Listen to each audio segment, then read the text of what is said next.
Okay, so this is India Simmons interviewing Mr. Aaron Sanchez on November 28th, 2018 in the Texana room. So, Mr. Sanchez, why don't you start off by telling us when and where were you born? So I was born on Travis Air Force Base in California in 1985. Didn't stay there long. My dad was in the Air Force, so we were Air Force brats, moved around, and ended up in Abilene, Texas by the age of 9. Stayed there till I graduated from Abilene High. Went to Trinity University starting in the fall of 2003, graduated there, came here in August of 2007 to SMU for graduate school and left SMU in May of 2013. Nice. So let's rewind a little bit. Why don't you tell us about your neighborhood growing up? So I was in 2 places growing up. We moved to outside of Wichita, Kansas. When I was 2, and so it was a small suburb of Wichita, Kansas called Rose Hill, Kansas. And so my dad was in the Air Force, and in Rose Hill it was not incredibly diverse, if you can imagine, in what would have been the early 90s.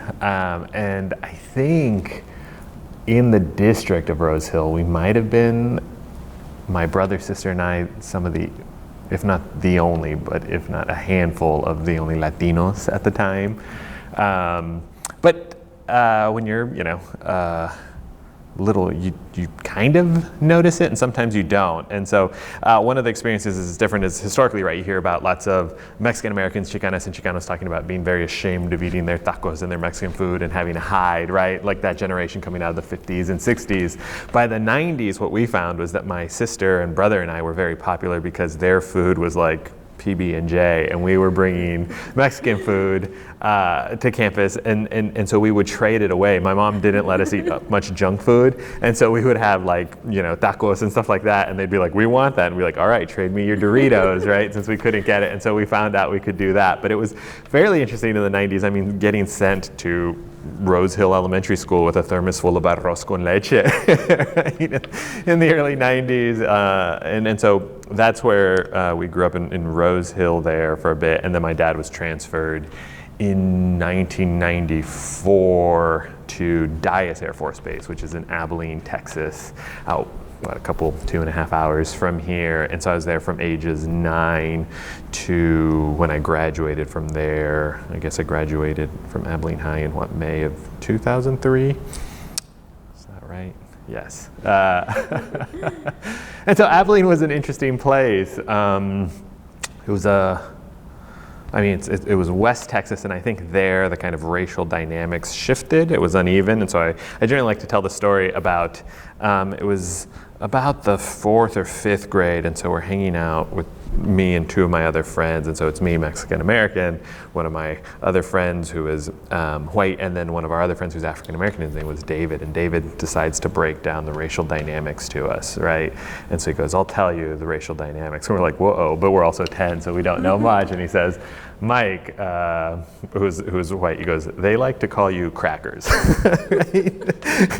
And then he goes, and folks will call me, this is David talking, the N-word, right? And then they turn to me and they go, I think they call you Tejanos or something like that, right? And so you had this kind of strange dynamic playing out in the early 90s in which they're it's more reflective of the larger kind of racially ambiguous position of Latinos in the United States. And what we know in the United States is that there's black and there's white, and then we can't figure out what's in between, but we know sometimes that there's somewhere there.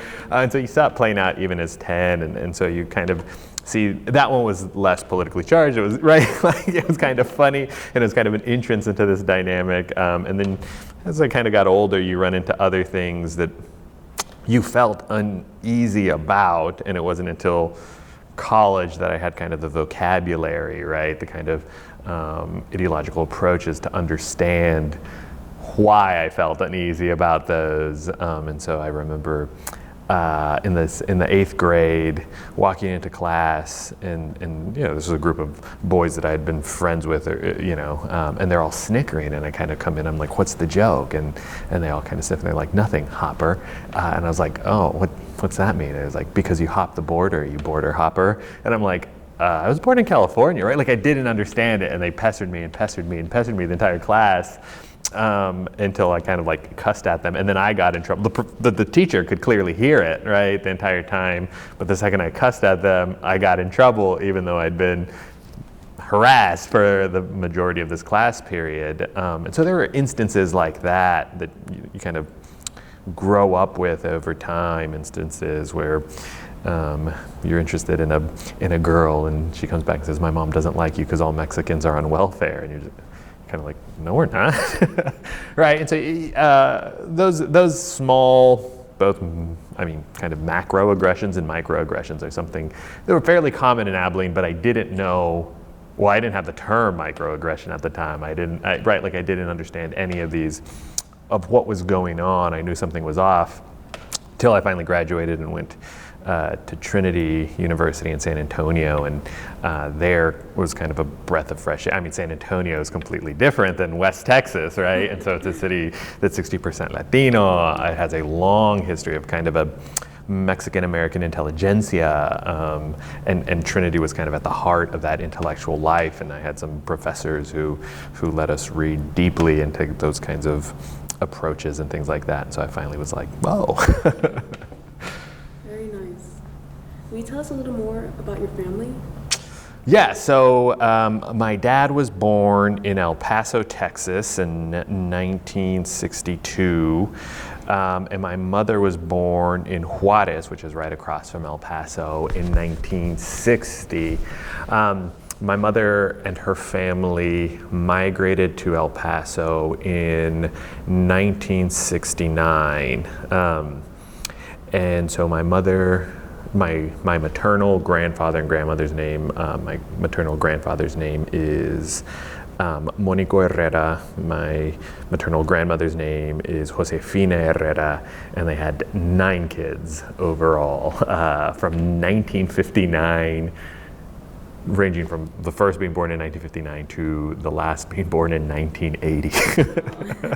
Yeah, it's crazy. So my youngest uncle is only 8 months older than my brother.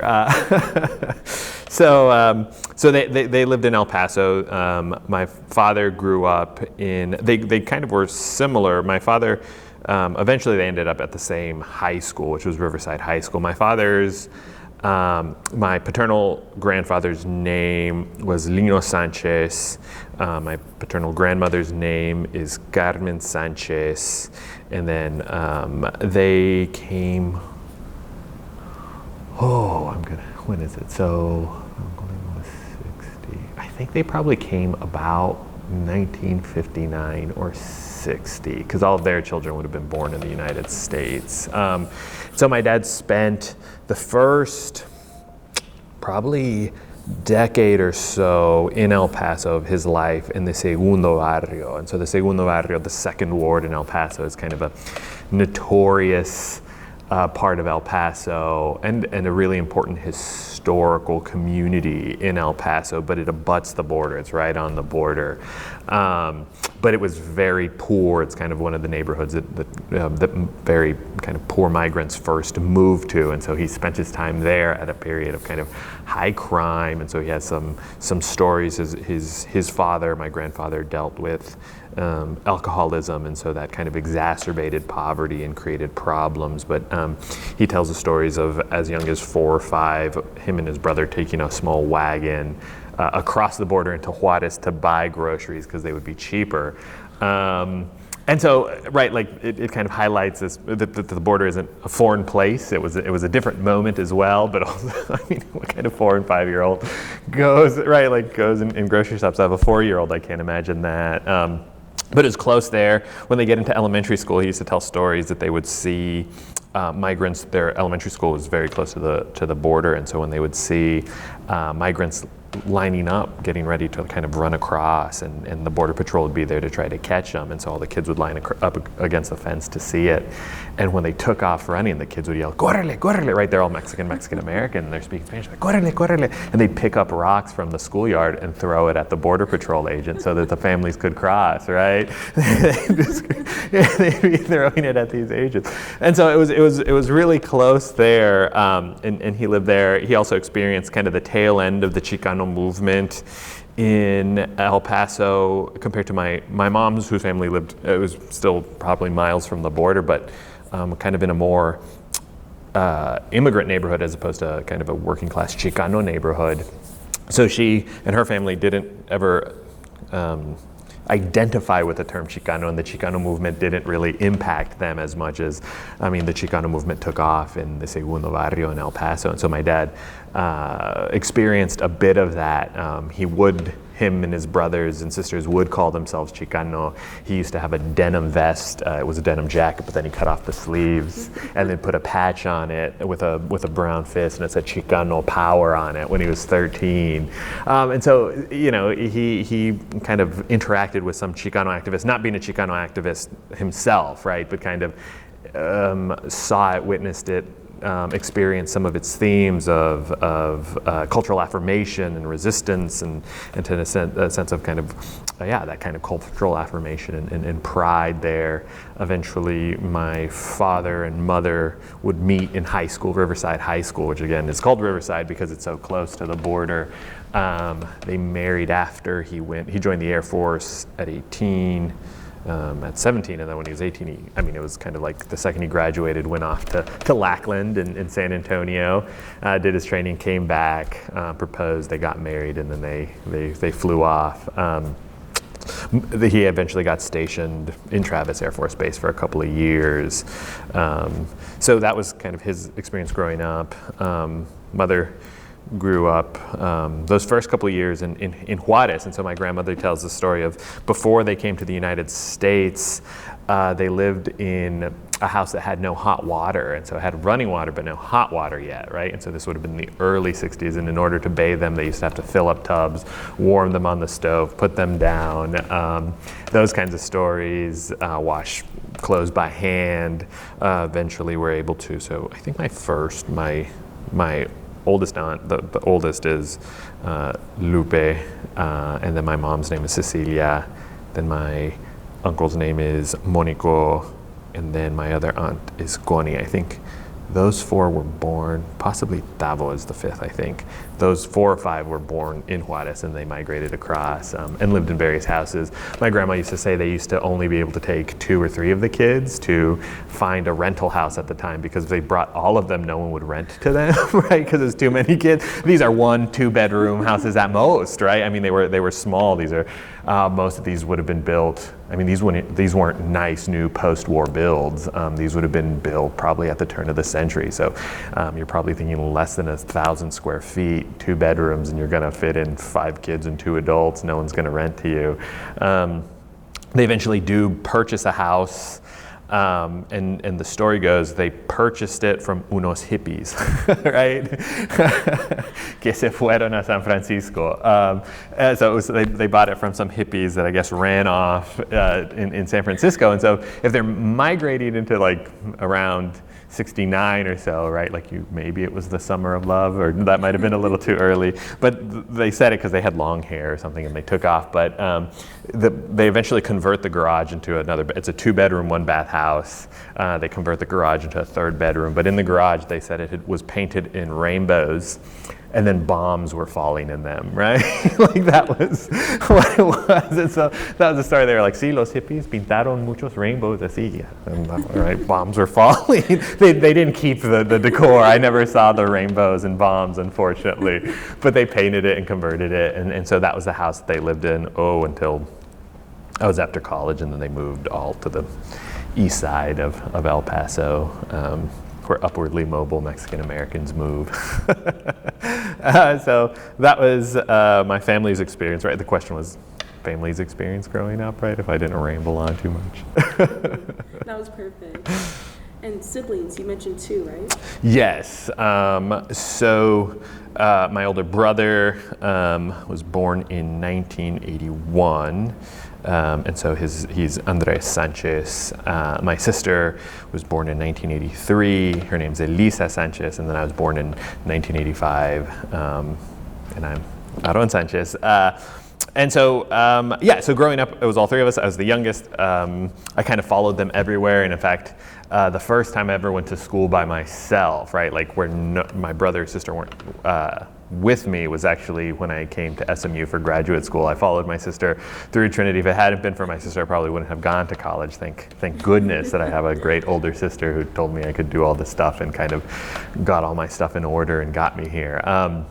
But yeah, the first time I ever went to school by myself was graduate school. In fact, even at Trinity, my sister took me out before the first day of class and showed me all my classes, and she helped pack me for college because I was the baby. And so we followed her. My sister attended Trinity. She majored in accounting. Then she went and got her master's in accounting, passed her CPA exam, and she's currently at Deloitte & Touche in Houston.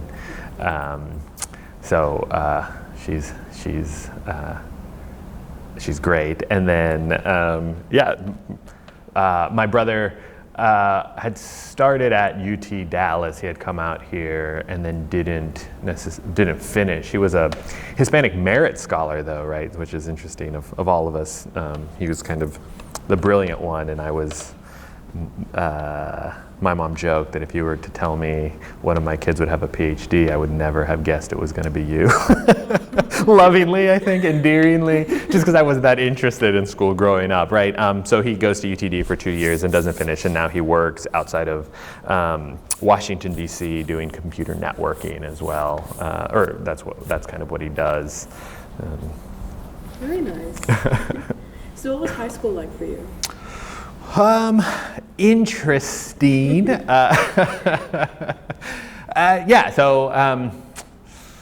High school, right, like I had a good group of friends. Well, I had, like, my best two friends was a fellow by the name of John White, and we're still best friends. He lives in Lubbock. And then one of my other friends was Andrew Gray, who now lives in Phoenix. And so we kind of hung out. I had a couple of things at that point. I had started a band. We had learned how to play guitar and stuff in middle school. And so I had a band starting, I think, my sophomore year, called Bob Elliott and the Cosmonauts. Because high school, I guess.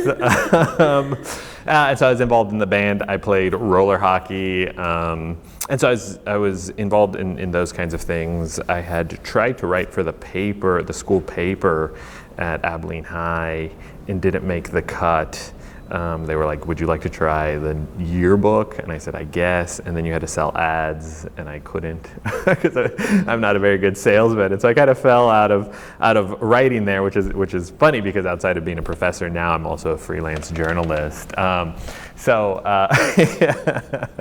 I don't know if it had anything to do with my writing or not. I guess I hadn't found kind of what I was interested in quite yet. I like to call myself a kind of recovering evangelical. So eventually in Abilene, which used to brag, and I don't know if it was true, it used to brag and call itself like the most churched area per capita in the country. I don't know if that was true, but that's what they used to say. I mean, it was very evangelical culture, so you kind of get swept into it. I was drawn into it for a couple of reasons.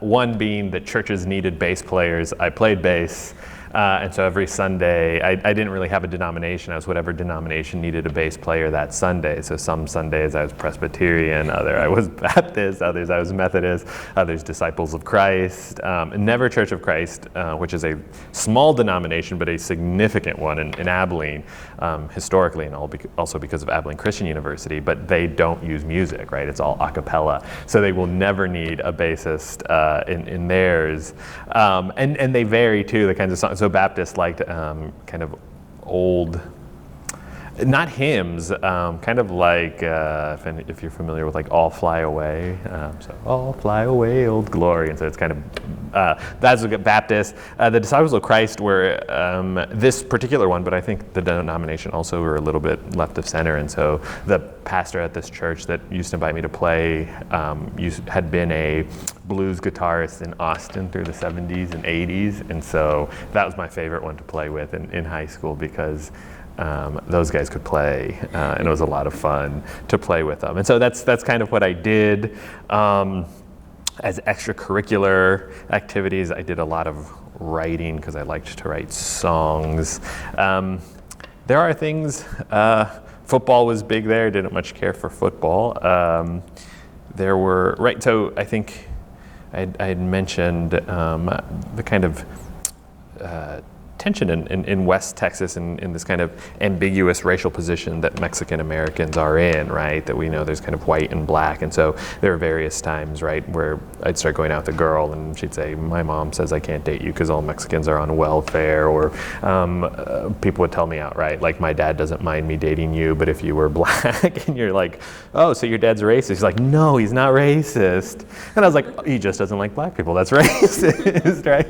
And they would stumble over that made them uncomfortable, right? And so at that time, I think I'd realized, like, okay, yes, talking about this stuff really makes folks uncomfortable, but I wonder why. It seems obvious to me, right? And so, I think those experiences in high school really made me understand that there's something going on here that I didn't understand, right? Like, I didn't have, like, the vocabulary. I didn't understand how to get to it. That eventually, once I got to college, I was like, oh, I understand what was going on at the time. One of the other interesting things that I was able to cover that didn't make the cut when I was trying to be a journalist in the student papers, that Abilene was a site of one of the Chicano student walkouts. In 1969, there was a Chicano student walkout.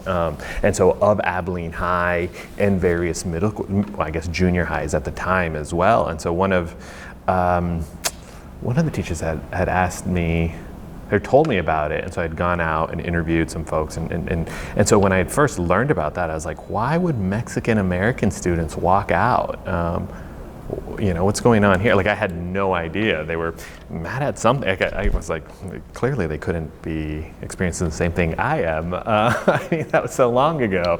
That was 30 years ago. Oh wait, it's still happening. And so that was my first introduction, that story that I researched and interviewed folks, my first kind of introduction to the Chicano movement, although I didn't know what the Chicano movement was at that point. I had only had one Mexican American teacher through high school, and that was my teacher for English. She taught English 1 as a freshman, and then English 4, AP English 4 as my senior year. And that was Yolanda Garcia, and she'd probably be the only teacher of mine, well, maybe one history teacher, who wouldn't be surprised that I had gone on to college. And so we didn't read any Latino literature. We didn't read any Latin American literature. There's no Garcia Marquez. There's no Isabel Allende. I mean, these boom authors that are now recognized, right? I mean, some folks even get tired of learning them, but there was none of that there in Abilene. Everyone's surprised, but it was normal at the time. Instead, like our sophomore year, I think we learned the Bible as literature. So we were actually reading the Bible in English class. So there was no Latino, Latinx, Latin American, anything like that there. But Mrs. Garcia, starting my freshman year and through my sophomore year, had actually, as I started writing, encouraged me. She was one of the only few that said, like, you can write, find your voice, right? So keep writing and encouraging me. And so I was like, oh, I do like this writing thing. Maybe I can do it. I didn't know what to do with it. I had wanted to be a writer since the age of 6. But I didn't know how, right? I mean, I didn't know any writers. I didn't know any journalists. I knew journalism was important for 2 reasons. My grandpa, who could read in English, but in El Paso mainly read in Spanish, right? But every morning he would read the paper, whether it was in English or Spanish. If he was in Abilene, he'd be reading it in English at our house, right? So I knew it was important because my grandpa took time every day, every morning to read it.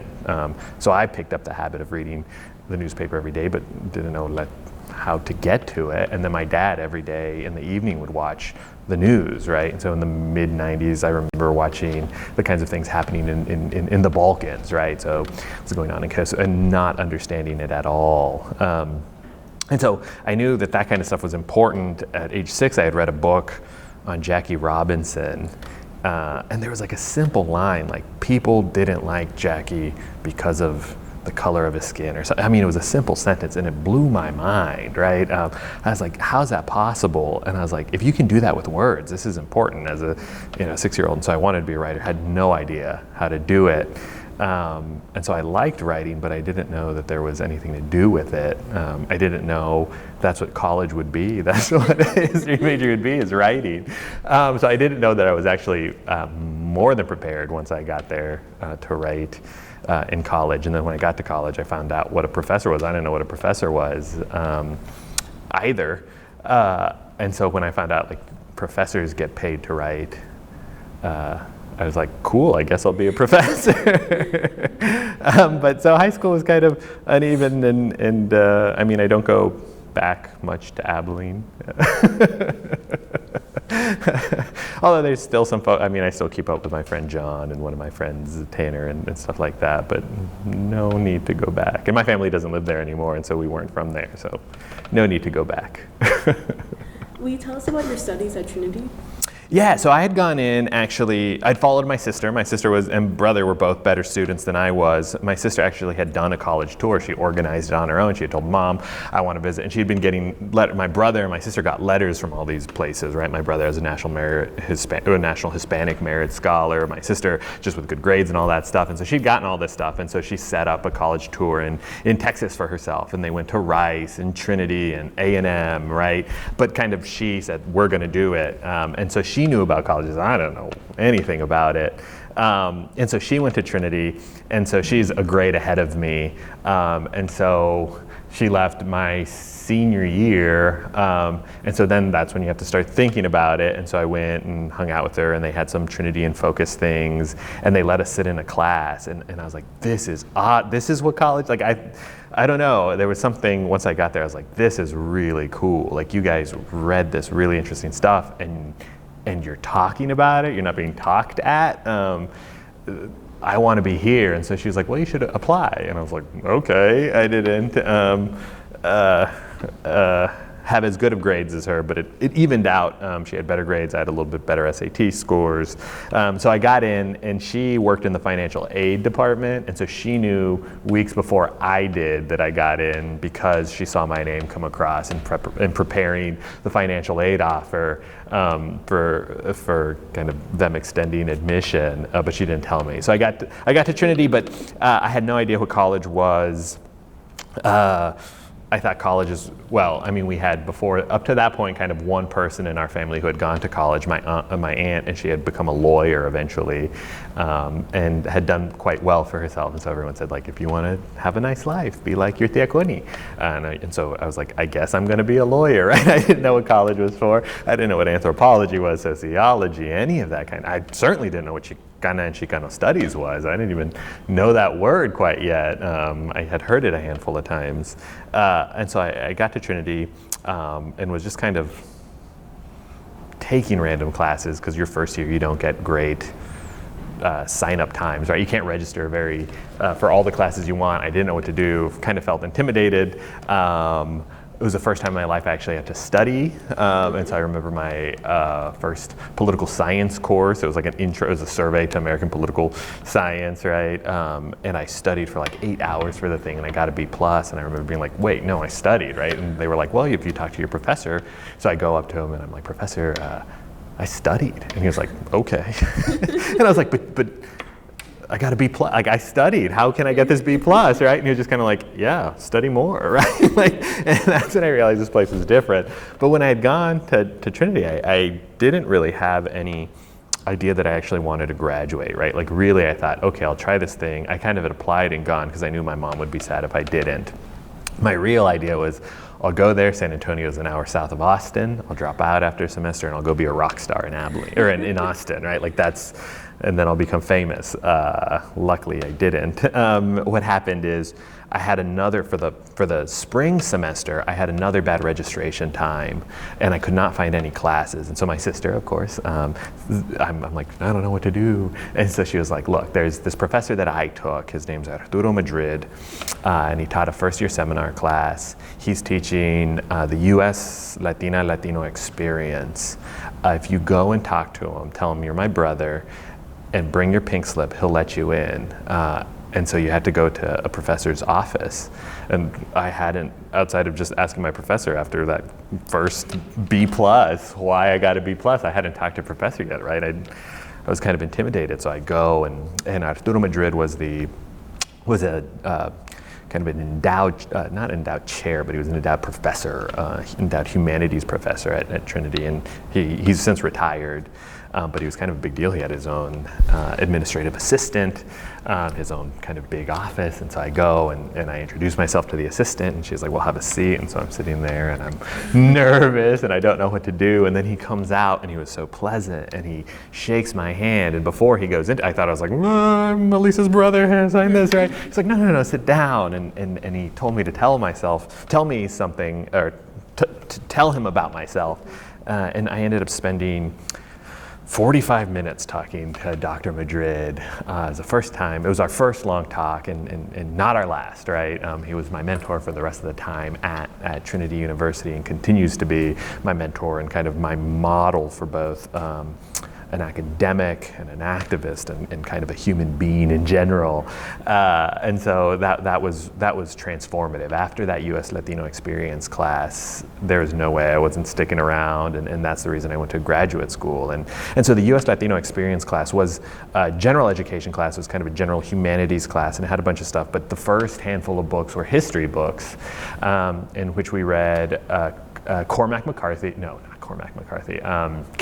McWilliams, North to Mexico. So published, McWilliams kind of an activist, but published in the first half of the 20th century. It was even old by then, but still good, right? There's a bunch of information. The second book we read was David Montejano's Anglos and Mexicans in the Making of Texas. And it's the first time I had read this book or anything like it. I just remember this book, I was drawn to it, and I waited for everyone to leave class the day that we discussed it, and then I came up and I asked him, is this true? How have I never learned any of this? And he was like, yeah, it's true. And that was, after that point, I couldn't stop in that field. And so I'd go to Dr. Madrid's office and ask him more questions and more questions and more questions. And I'd never talked to anyone with this kind of knowledge, right? Like, he knew something that I needed, and so I'd come and we'd talk for an hour, then he'd send me away with books from his shelf, right? And so he had been on the boards of like Arte Público and all these different places, so he had extra books, and sometimes he'd just pull out his personal copies and give me stacks, and I would go and read them and read them and read them. And so in my classes that I had, those classes that I had in Latina and Latino studies and things like that, I did incredibly well in, but most of the time I would ditch classes like Intro to Psychology. And I wouldn't be blowing it off. It wasn't because I had gone partied. It was because I was actually on the second floor of the Coates Library at Trinity University reading back issues of Aztlán, right? Reading like 1973, 1974 issues of Aztlán, the premier journal of Chicana and Chicano studies, but also those were those early issues that came out of it. Just reading for fun instead of actually going to my class. And so after 4 years there, I double majored in history and international studies, because then Latina and Latino studies was under international studies, weirdly enough. And then went off to graduate school, and I was trying to figure out where to go to graduate school, and that's when I bumped into Antonia Castañeda, who's a kind of really important Chicana historian in her own right, who was Arturo Madrid's partner. And so she was in the library, and I was telling her, like, I don't know, why do you always have to go to California to study this stuff, right? Is there any way? And she was the one who told me about SMU, and they said, actually, SMU has a really nice fellowship. You aren't competing for money. It's 5 years guaranteed money. You aren't going to be teaching a bunch of classes, so you'll be able to get there and get finished, and that's what's important. So I was like, I didn't even know about that. So I looked it up, and John Chavez was here. He's still here. So I emailed him, I reached out to him. He would eventually become my doctoral advisor. And so she was the one who told me about it, and the stipend was pretty nice. And I ended up coming here. And so that was kind of my academic experience at Trinity University. Outside of that, you do, it was a great place to be. It's similar to many select university campuses, right? That students deal with both kind of overt aggressions, but also a lot of microaggressions as well that you experience. But lots of good stuff. I met my wife there, my future wife, at a party there, and we met when I was 20, and so. I'll always love Trinity for that. Made some really great friends there. It provided me the initial skills I think I needed to succeed in that initial kind of intellectual understanding of what was going on. And so when I left Trinity, I think it really prepared me well for graduate school here because I had read quite a bit there. And so the work wasn't, it didn't overwhelm me. It just required more reading once you got to graduate school. Will you tell us about graduate school here at SMU? Yeah, so I showed up, I had just turned 22 in August of 2007. It was days after my birthday is August the 1st, and I think it was like 20-something that we showed up. So I'd gone straight through, and so I showed up to campus here. And the campuses, right, private liberal arts universities were similar. I showed up, and I kind of, again, didn't really know much about, no one else that in my family had gone to graduate school yet, so I didn't know what to understand. Or didn't know what to expect, and it was a neat moment at the history department because there was a good cohort of Latina and Latino students, both in the history department, but there was also a handful in anthropology at the time. And then there were a couple that we would run into there's one in art history, and then there was a couple from, I think, the seminary as well. And so we put together pretty early on, once we ran into each other, kind of a Latina, Latino, Chicano student roundtable. It was an informal group, but we just meet over there in, what's the student center here? Hughes Trigg, in the basement they used to have, right, like the Chick-fil-A and that kind of, I'm sure it's different now. But then there was a Starbucks, so we'd go get coffee and then go down there and sit at the tables, and we'd kind of talk, not just about kind of our experiences here, being able to just kind of like vent, because SMU is a unique place, as I'm sure you all can attest, right?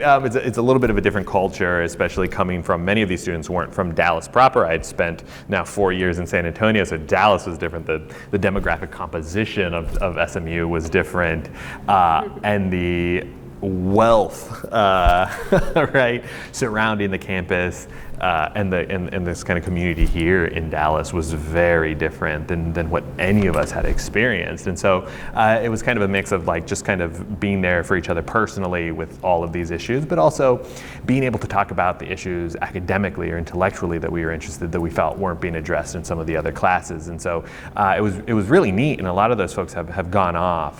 So one of them was Albert Gonzalez. He eventually just took he graduated from here with his PhD in anthropology, and now he is a professor of archaeology and anthropology, I think, at Cal State University East Bay.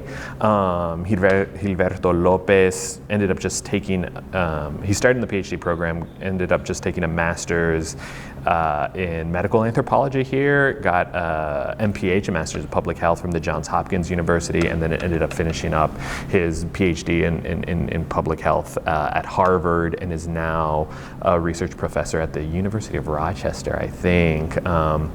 Joanna Reyes, what was her married name?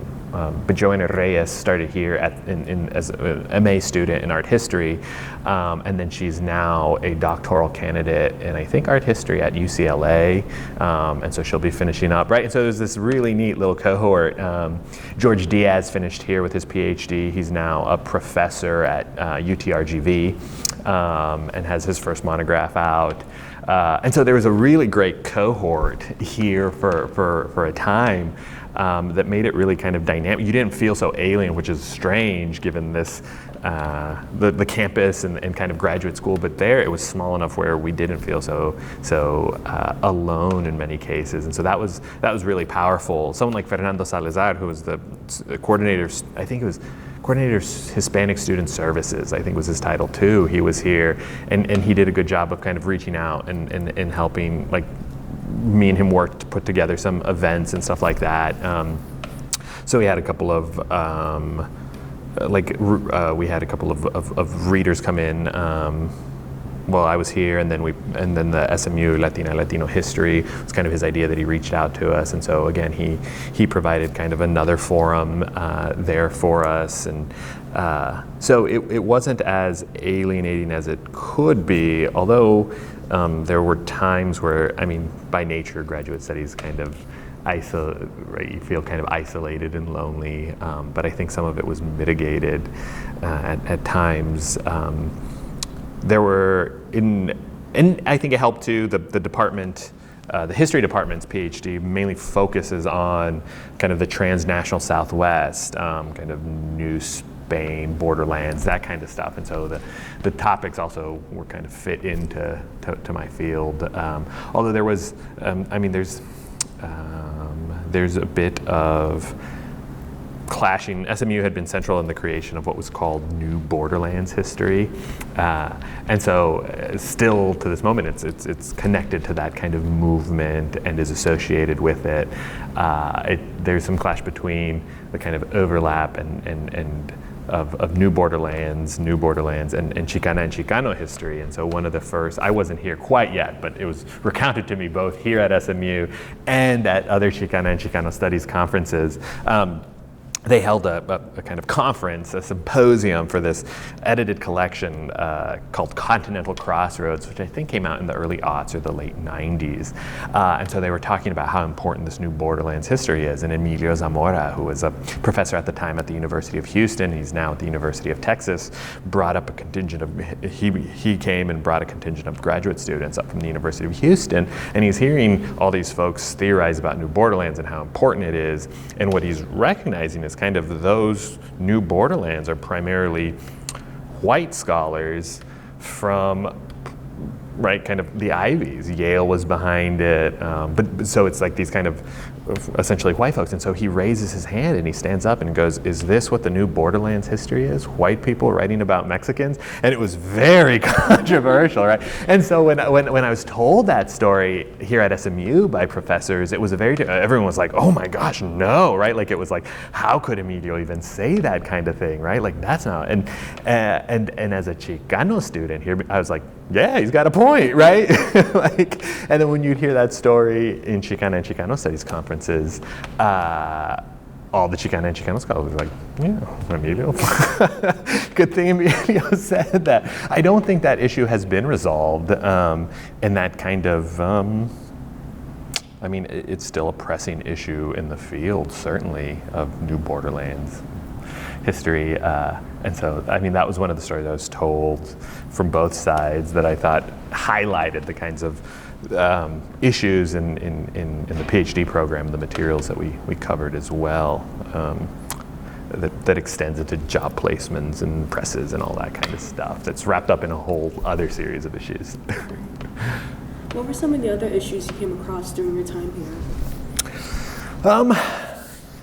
So in academics, or in the graduate program, our program was pretty nice in that everyone gets more or less the same funding for 5 years. I noticed in anthropology that wasn't the case, and so they got much less, and they were always trying to find more.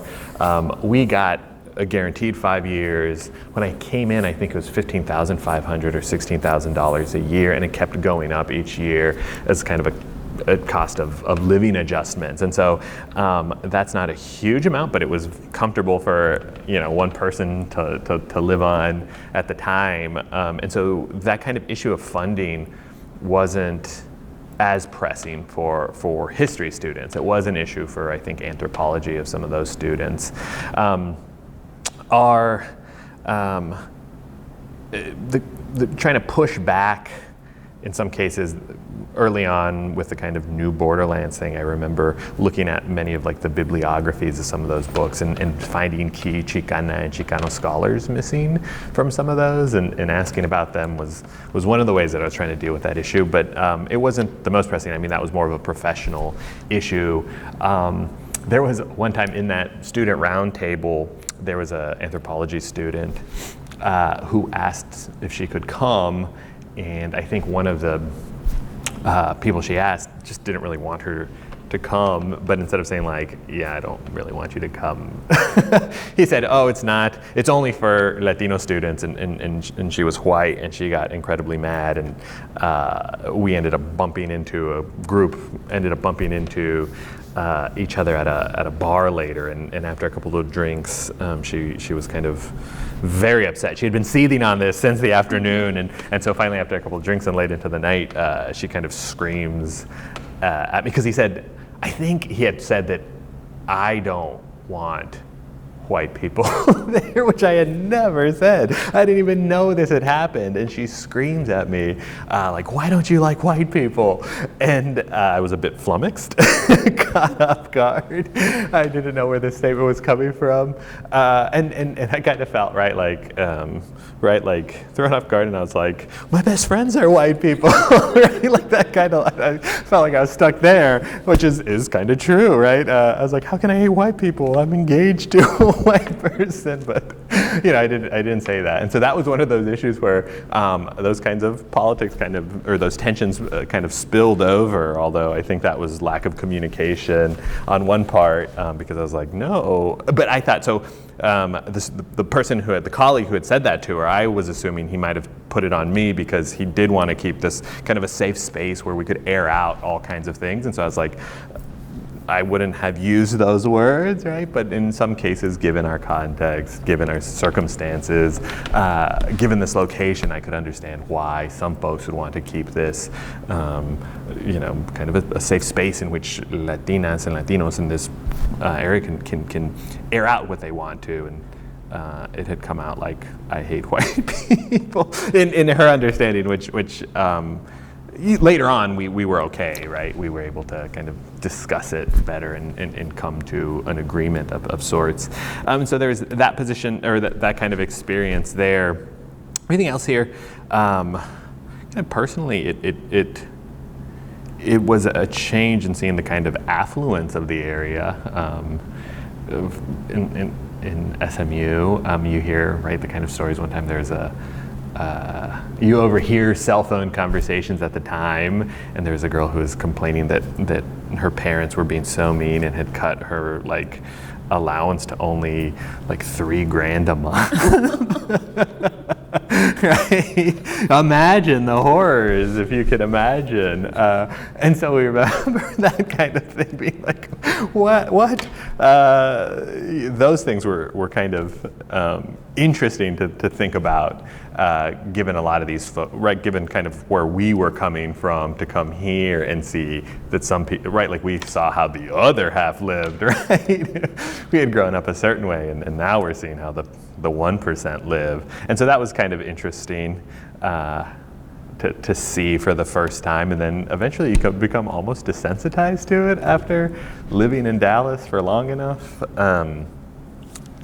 And yeah, so I would say most of all, the experiences here were positive, and I think that's, again, because the history department, the PhD program is kind of its own little thing, right? I didn't go to classes with the general student population.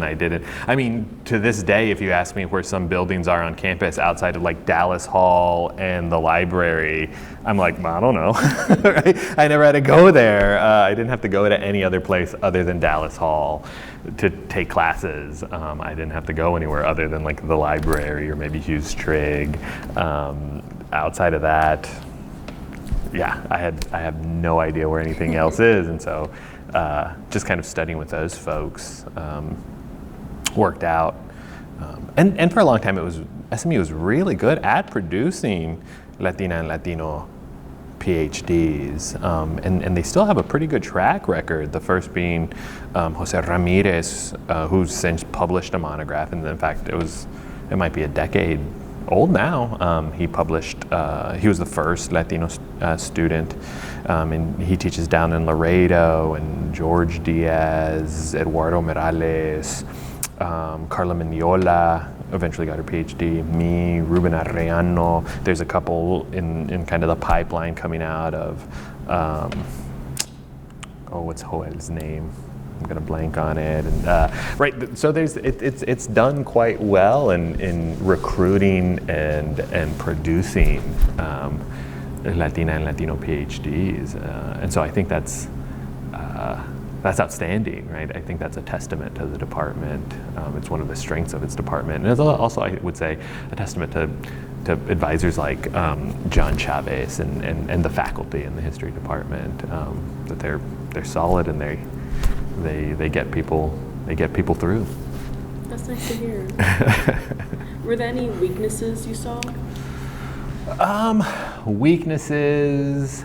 What do you mean? As opposed to the strengths of the program and retaining Latino and Latina PhDs? Since it was small and given its concentration, that was one of its strengths. So some of the other problems, some of the weaknesses that PhD programs and those high levels of attrition face were mitigated. Part of it too is it wasn't so big, so you didn't get lost. So I'm not sure what the attrition rate is, and it varied by cohort. We had smaller cohorts. Mine was a little bit bigger. It was 4 students, I think 2 of which finished out of my cohort. I was the only one who finished in the allotted time. So I finished in 6 years. Carla eventually finished years later, and 2 of the others, one had to drop from the program and one never finished. And so that, if you're looking at that number, that is a 50% attrition rate. But and so in other cohorts it came in, and so those problems with attrition are connected to all kinds of stuff, right? I think the issue, for women students, right, and then probably men students too, but the issue of having children in these years, right? Are you giving them leave? I don't know if that's been addressed. It came up a couple of times in the program, and subsequently I think some of those students ended up leaving, right? And so that's probably an issue that needs to be addressed. But those same kinds of issues that plague PhD programs also affected SMU. So high levels of anxiety, stress, depression that come along with the program, issues of kind of money and healthcare come along with it, right? Some folks were able to do okay. Some folks had other kinds of support systems in place, and so if you do have a larger support system, it is easier, right? And so my dad, even in the 20s, paid for my books every semester, which is significant. Those books are $1,000, $1,500 a semester. That's not everybody had access to that, right? And so that also contributes to perhaps why that wasn't hanging over my head every semester. I didn't have to think about that going forward. He paid for my internet, so every single month, $60, $80 is that kind of support's there. Eventually, my wife was originally from Garland, and once she finished, she was a year behind me. She moved up here. We were married in 2010, and so, right, like I had an incredibly supportive, loving partner, which makes all the difference in the world, right? Because there are multiple moments in all of this where you think, am I good enough? What am I doing? And to have someone there who believes in you is really important. Also, she was smart and didn't go into the academy, and so she made much more than $15,000, $16,000 a year. And so, being married to someone who actually had an income and also could then, was covered for healthcare under her. That was, not everybody has that, right? And then of course I didn't suffer any kind of medical issue in the time that I was here. So for me, some of those issues that trouble PhD programs across the board weren't that bad. Generally, I think the average still now for humanities PhDs is like 10 years. There's not too many PhD students here that hang around for 10 years because our guaranteed funding runs out after 5, which is fast. It's nice that you don't have to worry about it for 5 years, but that's still, to do your coursework and finish writing the project in 5 years is not a lot. I benefited from a dissertation completion fellowship, so I got an additional 6th year, and that was really important for me in finishing. But those were competitive fellowships that not everyone got. It was funded by the Summerlee Foundation, and so I don't know if it was renewed after me, or maybe it was only available for one more person after that. And so the ability to have a 6th year to finally finish writing, to get that out was really important. And so 6 years is still pretty fast if there's a 6th year of funding. And I don't know what the funding situation for the program is now. I haven't kept much into it, but there is this, I think there is that kind of, not explicit, but there is that Latino PhD, SMU Latino PhD like network, right? So that extending from Jose, who was the first, all the way through some of these younger ones, we know about each other, and we're like, hey, who's in the program now? And you send them emails, and you kind of help each other out. And then there was also a group, a cohort similar to ours at the U of H, at the time, the University of Houston, in our field, that at conferences we would meet. And so that's kind of grown in Texas to this larger network where we run into each other, and when they start something or need something, that, you know, we help each other with opportunities. And it's grown now to include, UTEP has now this new younger cohort of now candidates and folks finishing up their dissertations, and kind of junior scholars who are coming up too, that have kind of grown into it. So there's a really neat pipeline, or I don't know, I mean, the job market's tough, but there's a good group of us around who are helping each other, and that's made a big difference, because again, you don't feel like you're the only weirdo doing your one thing. There's lots of folks who understand what you're doing, are supportive of it, and are coming at it from a different approach, right? And so I think that was that's kind of a neat thing. But yeah, kind of outright weaknesses of the program.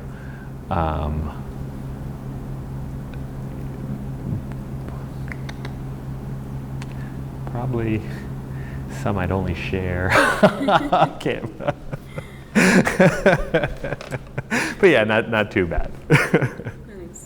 Besides the cohort, were you involved in any other organizations or clubs during your time? There was, so I attended a few at kind of Fernando's requests, a few, at the time it was called Chaz. Does that still exist? Is it Chaz? And so I attended a few Chaz meetings, and that's where I ran into a handful of undergraduates here, and so that's how I got to know someone like Joe briefly, right? We were acquaintances and that kind of thing, and so we met a couple of undergraduates that way. For a while there was out of maybe the School of Education, there was kind of a committee on Latino students. I forget what it was called.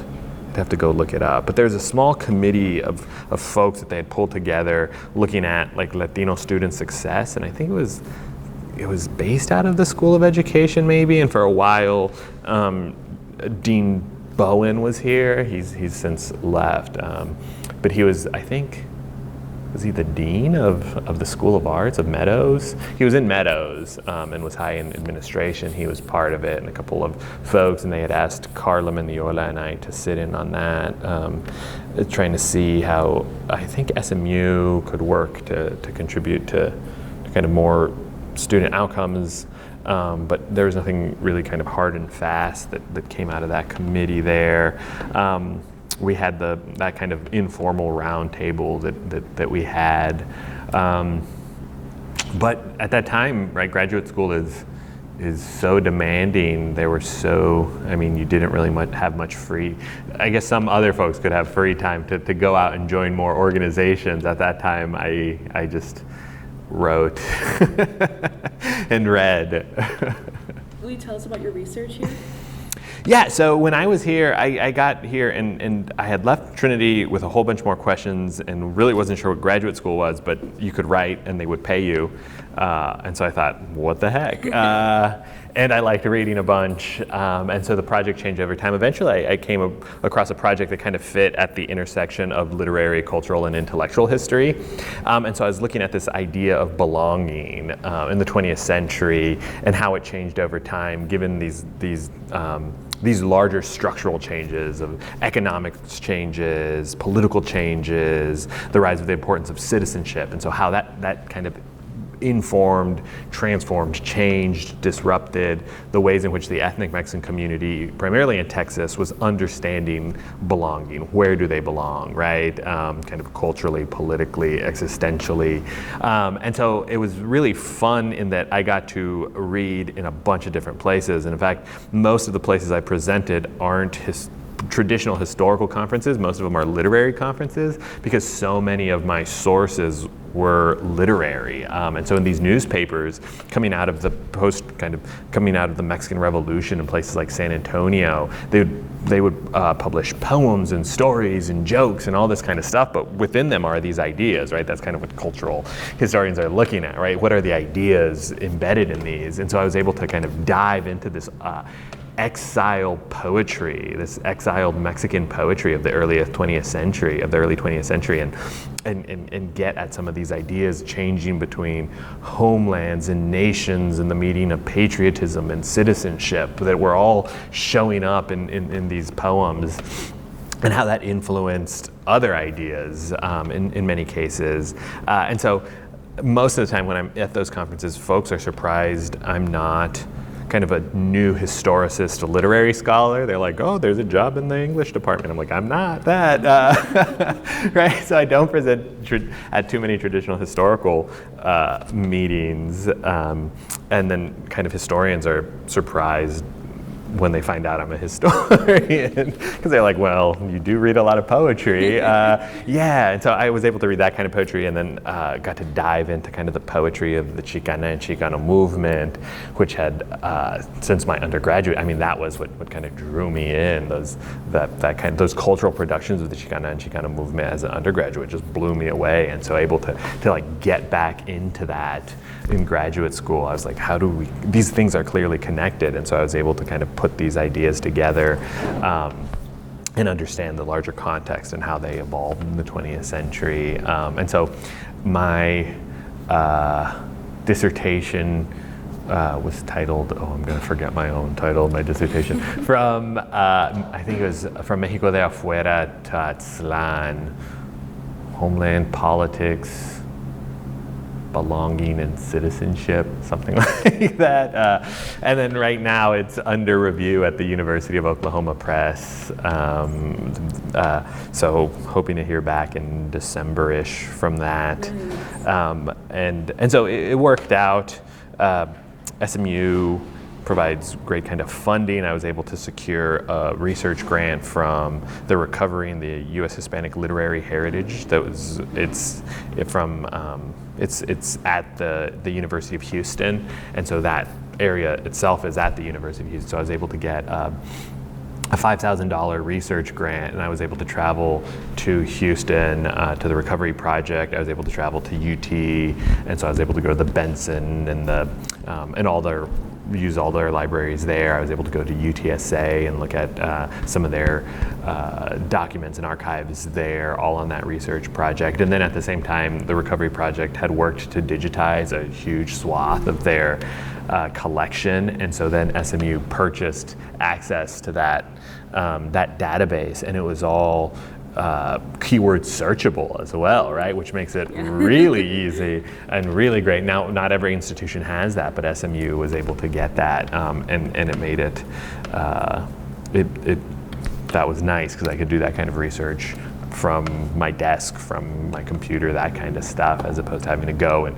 take a bunch of pictures, digital picture over and over. I was able to go to UT Arlington, has a labor history archive, that kind of stuff. And so I was able to use all of that to come together and put that project together. And it fit into the kinds of stuff that like John Chavez, my advisor, had done. He originally got his PhD in American Studies at the University of Michigan. And so his first book was this kind of, it was history, right? But with kind of an American Studies approach to it. And so it fit in really well. I remember, that's one of the reasons why I came to SMU was John Chavez was here, and it fit his interests. So that's the project. Don't get me started, or we'll be here for an hour just talking about research. So I'm hoping to be able to put that a manuscript to rest and start on a second long-term research project, which is looking at the history of Latino conservatism, which I think will be fun. And I chose that one because the topic hasn't been done too much, but Texas is really important in that. But the Bush family, through its central role in the Republican Party since the 1970s, has been key in reaching out to the Latino community and encouraging them and pulling them into the Republican Party. And so with the Bush Library and the George W. Bush and the George H.W. Bush Library, John Tower's collections down at Southwestern, that's a topic that will be doable from this area. What would you say was your most memorable experience here at SMU? The small experiences of just being able to hang out with eventually these fellow Latinx scholars, right? But before, eventually they go out and you look kind of like official, right? Like you're presenting papers and there's something, like you seem, respectable. You knew them as just like these guys and these men and women, but they were just your friends, that you were able to just kind of share drinks and food and jokes with late into the night and be able to have these raging historiographical debates till 2 a.m. that no one cares about but this handful of people, right? Like you just don't, that's not, for 5-6 years, that was like a regular feature. Not till 3 a.m, but for a while, right, being able to have those, that was a central feature of your life, like that kind of intellectual vitality, but among just like folks that you feel comfortable with was something that was really great at the time. The other kind of bigger moment that I remember pretty well was that we presented the Latina and Latino history of SMU here. Fernando had put on this larger event, and I had made academic presentations of my work. And if I'm lucky, there's like 7 people in the audience, right? A room this big, and I would be talking to you two about my history project, and one's like my mom, and some guy, right? Like the other guy is like, oh man, I'm in the wrong room, but now I got to stay here because there's only 2 of us. Like I was used to presenting to just empty rooms, and so when he said we're going to present this kind of research that you did, I was expecting an empty room, and it was standing room only. Lots of folks came out for alumni and students and some fairly big name alumni. Rafael Anchia, I don't know have you guys talked to Rafael Anchia? So he's a local representative here. He is the chairman of MALCS, the Mexican American Legislative Caucus, and so he'll be worth talking to. But he was an undergrad here, and he was actually part of the group that changed the Latino organization's name. I think it was still Los Chicanos or possibly Mexican American something to Chaz, right? He was at the meeting that changed it from whatever it was before to College Hispanic American Students. But he came, I think Trini Garza came, was here, lots of folks, but it was packed. It was at one of the rooms in Hughes Triggs, and just lots of folks. I wasn't expecting that, right? And it was really great that Fernando asked us to do this project, and it was this great kind of realization where like, oh yeah, like public history is important, and these stories need to be told, and folks are hungry for those stories. Folks want to hear those voices, and presenting it and writing it in an accessible way allows folks to hear those voices. It was a big change from kind of the overly academic and jargon-filled way that I had been approaching history to that one. And so it was great, and those flyers, or the little booklets that we put out, I forget how many Fernando ran off, but they were gone. So I don't even think I have one. I think he was able to save a couple, and we might have put some in the DeGaulier. Joan might have a couple of those back there in the archive. So I think that was it.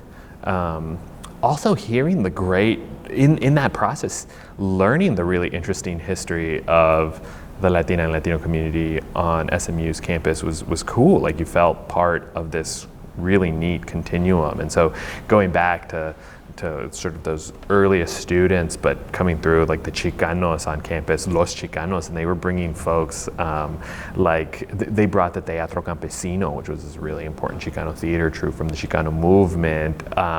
Selena came before she was like Las Selenas. She played with the Los Dinos, and I think she played right outside that kind of amphitheater in the yeah, is that the engineering school or something, right? Like, I think she played outside that, right? And so, and it was just like, they just brought her. And so you're like, what? Selena was here, right? He went and picked up the dirt off the ground and like put it in a jar or something like that. But being able to kind of see your kind of, not like you didn't play a central role in it, right? But that you're connected to this longer history was really neat, and that folks also wanted to understand how they're connected to that longer history was really moving, I thought. Nice. So since obtaining your PhD, what does life look like for you now? Oh, the PhD wasn't that big of a deal. I mean, so, I mean, it was, but it was. So I think I defended on a Tuesday, and on Thursday, the job market's tough, right? I defended on a Tuesday, right? Eventually, they invite you back in, they call you a doctor. On that Thursday, I went and put in an application to work at Lucky Brand Jeans, because I had no job lined up. And so I worked at Lucky Brand Jeans all through that summer, right? I defended in April. I started like just a couple weeks after that. And worked there through May, June, July, and finally I got a call for a position at Mountain View. But I mean, I was selling jeans. For that, I thought, well, okay, I guess I'll sell jeans. Who knows what's going to happen? So there was that.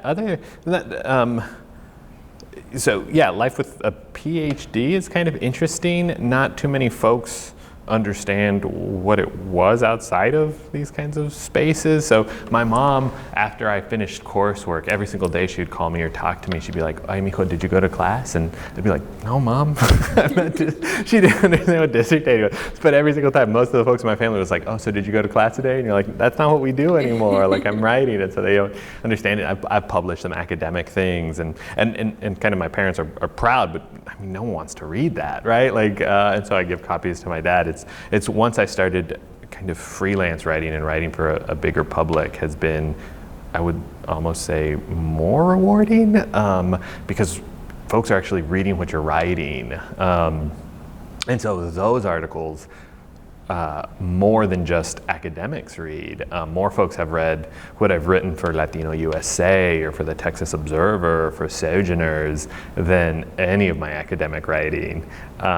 And one of those articles more people have read than any of my academic writing. And so I wrote a piece for NPR's Code Switch, and it came out. And I showed that to my dad, and it was about my dad.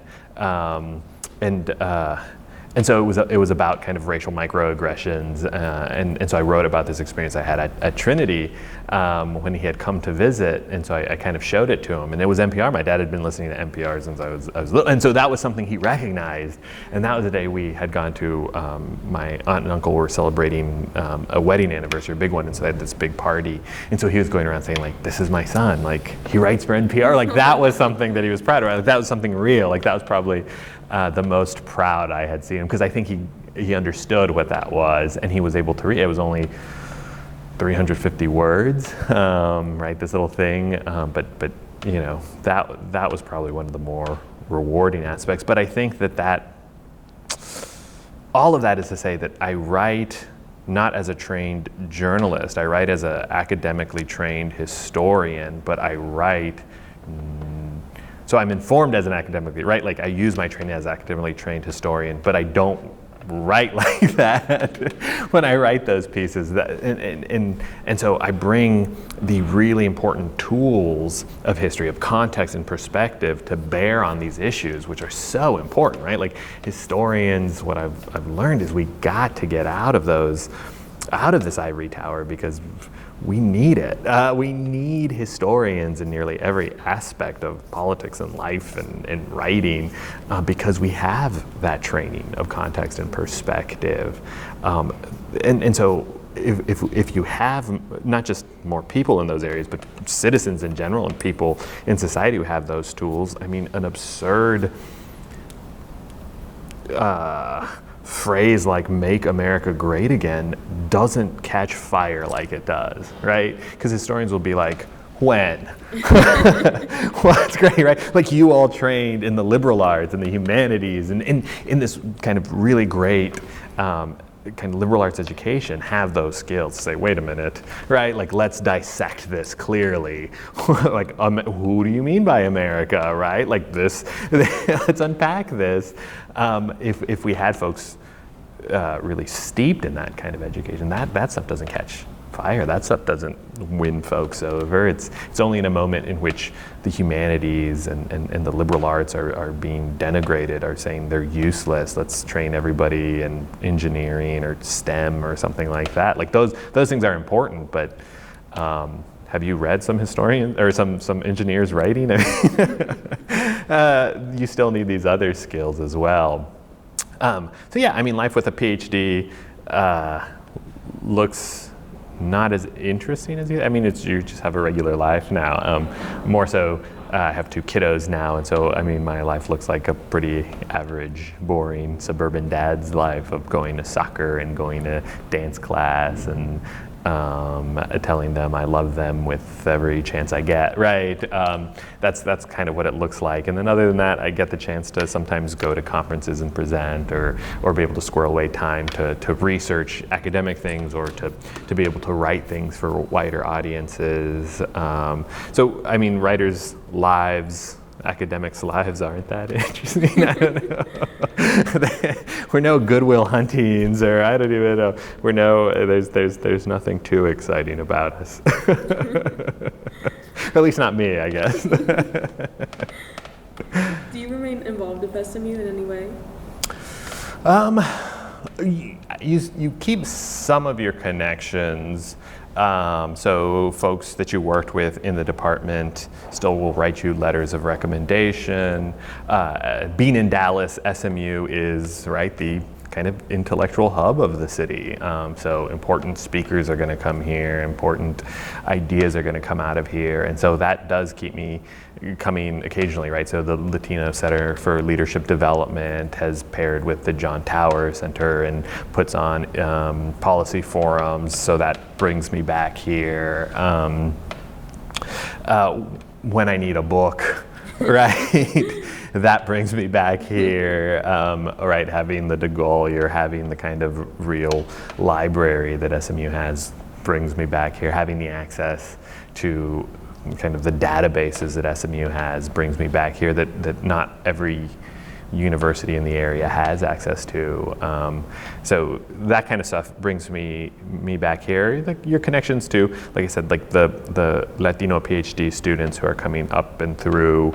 At least, you know, you want to help them as much as you can as well, because there's a good group of us that came out of here, but in general, when you think about it, there's not many of us, and so most of the time, any kind of initial opportunity you get is because another Latinx person gave it to you. I mean, sadly, that's the case in both my academic and freelancing career. I mean, it is other Latinxes who say, hey, here's this opportunity, and then sometimes those are the only opportunities you get, and then you're able to sometimes use those opportunities and eventually go out. But those entrances generally come with folks who see themselves reflected in you as well. So yeah, I stay connected with some of those students that come up and out, and then the folks who are now my colleagues in the field, who are all over the place, all over the nation now. And then the Clements Center still has book presentations and stuff like that I try to make it out to.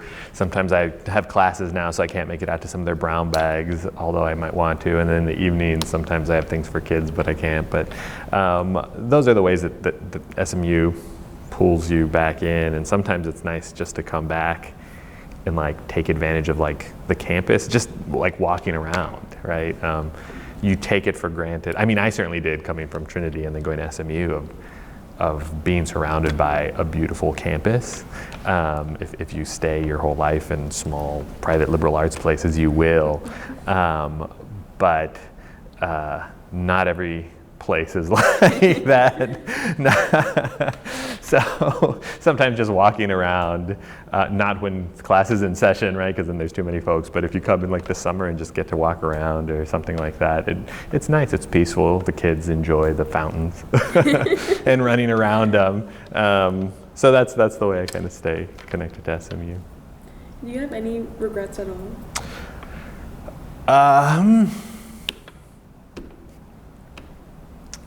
About coming here? At all. Or in life? Regrets, I've had a few, but then again, too few. No. Oh, that's introspective. I don't know. Nothing personally, and a lot of those end up right. Do I wish possibly I could have gone to somewhere else for graduate school? Maybe. I mean, Stanford didn't accept me, right? but so I can't, right? Like, sure, I wish I would have gone to Stanford, but that was an opportunity. But realistically, right? Like it worked out. It was nice that I didn't end up in California when at that time my girlfriend, eventually my wife, right, was over here, like that eventually she was able to graduate and I was just right up the road and she was able to find a job. And so, right, like, it worked out. I mean, so I don't regret like those kinds of things. Like personally, it all worked out. I've got an amazing wife. I've got 2 beautiful children. No regrets there. Other regrets. I used to joke with one of the folks who came out of the program, and I used to joke like that his thesis was kind of like his title, right? So he studied the history of smuggling along the Texas-Mexico border, right? You just say that and folks are like, interesting, right? Like they get it. You don't have to explain it to them. They're hooked.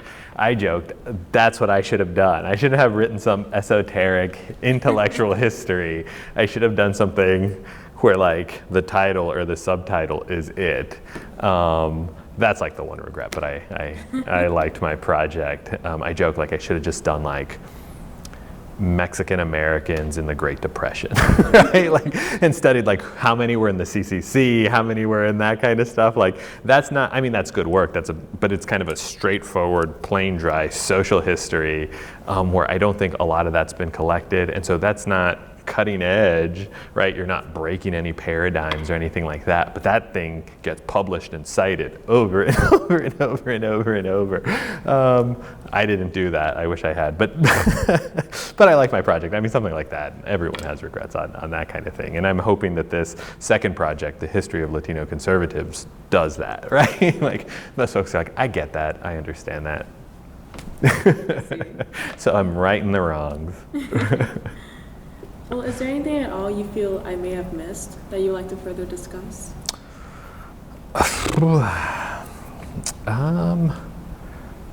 No, I certainly want to cover the bases. So this was just experiences I want to make sure, did I sufficiently cover experiences at SMU, or were you thinking about like experiences that bring you to SMU?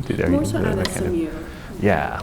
I think I've covered them all.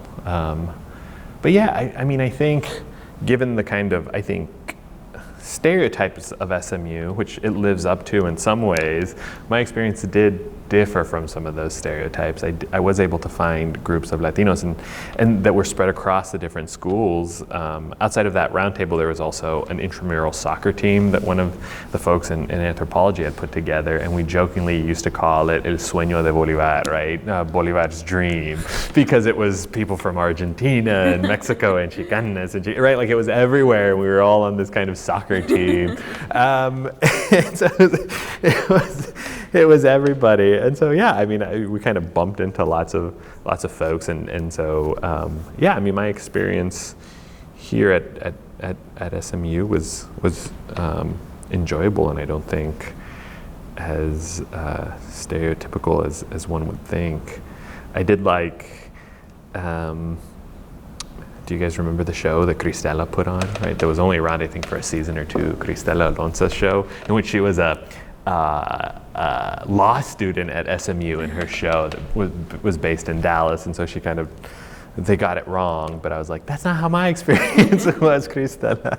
But yeah, given all the stereotypes, I think, again, in some ways SMU is like that, and it's probably, you could talk to undergraduates and they'd have a very different experience. As far as graduate students, since we were older and we lived off campus and had families and responsibilities and different things like that, it was kind of overall a very pleasant, positive place to be. I see.